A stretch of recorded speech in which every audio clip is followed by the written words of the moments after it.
Hi everyone, welcome to ESL Speech Connect. Today we're going to compare the active and passive forms.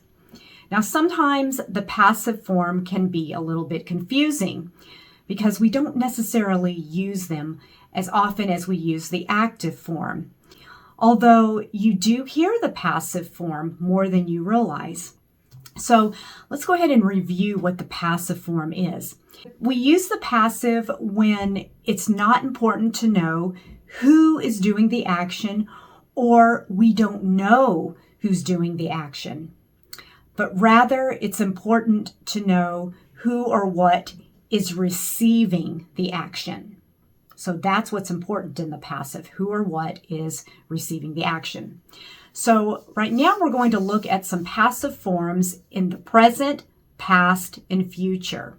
So let's start with the present tenses and the present simple. So here's an active sentence.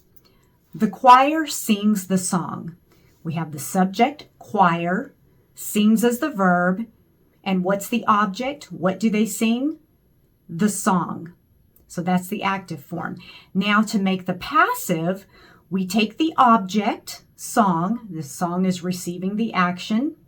So we take the object and then we make it the subject.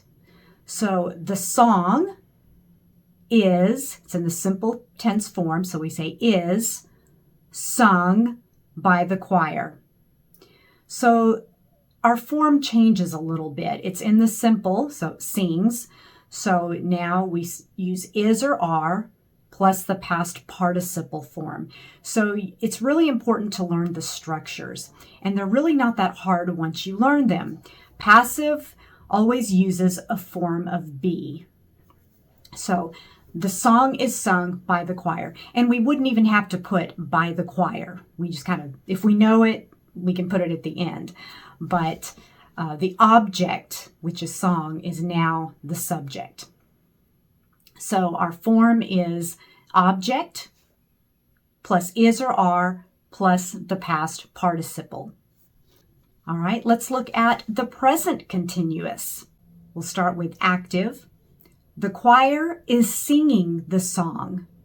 So something that's happening right now, presently, currently. It's continuous, ongoing.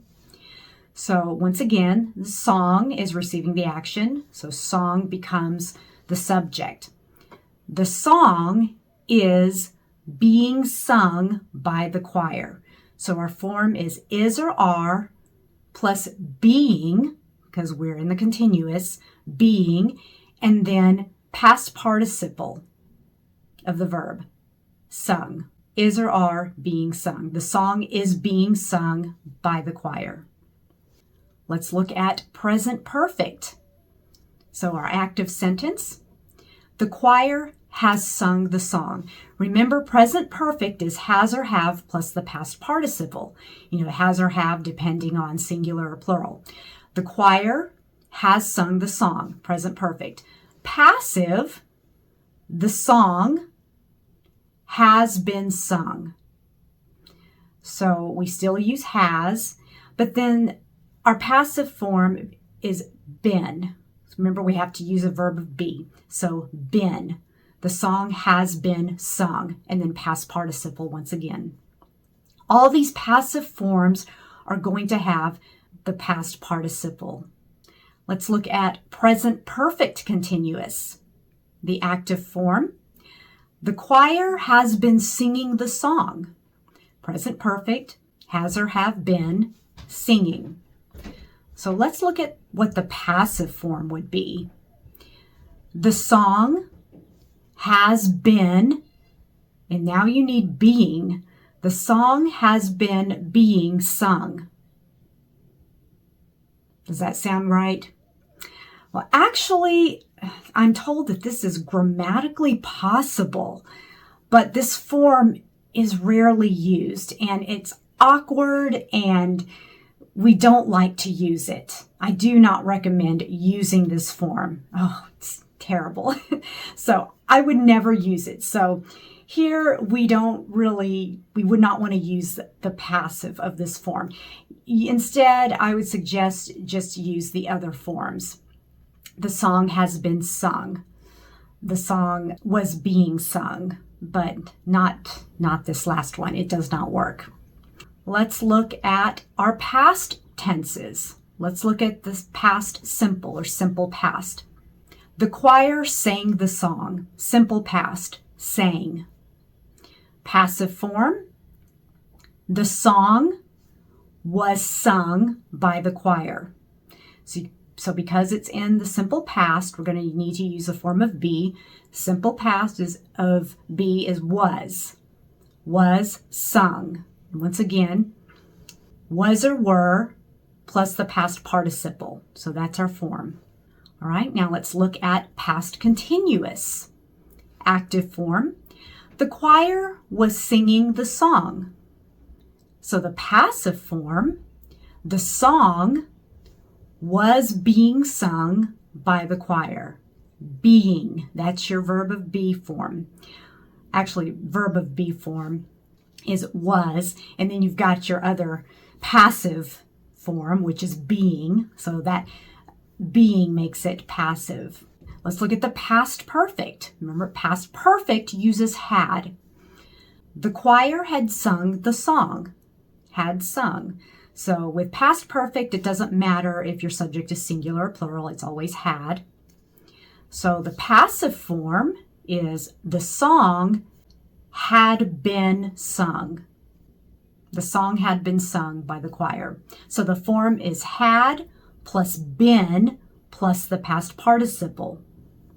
So that been makes it passive. All right, let's look at past perfect continuous. Our active sentence is the choir had been singing the song. Had been singing, okay? And again, we use the past perfect in the past with another event or another action. Usually one happened before another, and they're both completed in the past. And the passive form, the song had been being sung. Once again, there's that been being or form of be with being. That doesn't work. Once again, we don't want to use that. It's very, very rare. It's not something you're going to use in your everyday conversations. It's rare and awkward. In fact, don't use it. All right, this brings us to our future tenses. So the simple future, our active sentence, the choir will sing the song. We're looking into the future. Will sing. The passive, the song will be sung by the choir. Will be. So be here makes it passive. The song will be sung, and you've got your past participle. So will plus be plus the past participle form. Now let's look at future continuous. So our active form here, the choir will be singing the song. Future continuous, be singing, will be singing. So the passive form would be the song will be being sung. And once again, this doesn't work too well. So this form is very awkward and should not be used. All right, so let's look at future perfect. An active form, the choir will have sung the song. Will have sung. Okay, so what would the passive be? The song will have, and if you can remember from our previous perfect tenses, we have been. Will have been sung. So passive of the future perfect is will have plus been plus past participle. Let's look at future perfect continuous. So the active form, the choir will have been singing the song. Will have been singing. Let's look at the passive. The song will have been being sung by the choir. Once again, one of those rare and very awkward sentences. Don't use that. Don't use the passive of the future perfect continuous. So those are some of our 12 verb tenses with the passive. And you can see here the perfect continuous tenses in the passive voice: present perfect continuous, past perfect continuous, future perfect continuous. Typically in daily passive forms, we don't use those. But in practical communication, the most passive constructions usually occur in the simple and the perfect tenses. And also we hear them in present continuous. Those are also pretty common. We use passive a lot in these tenses for talking about facts, general statements and scheduled events, official reports, news reports. When you watch the news, notice the passive forms. The journalists use these a lot when they're giving a news report. Instructions and formal writing. So you may not use the passive all the time or every day, but it is good to know, and it's good to understand how and when it is used. Now, there is a PDF of these notes, and if you would like that PDF, check the link below. And for more practical uses with the passive, you can check out my next video and see some examples in a news story. Happy learning, everyone.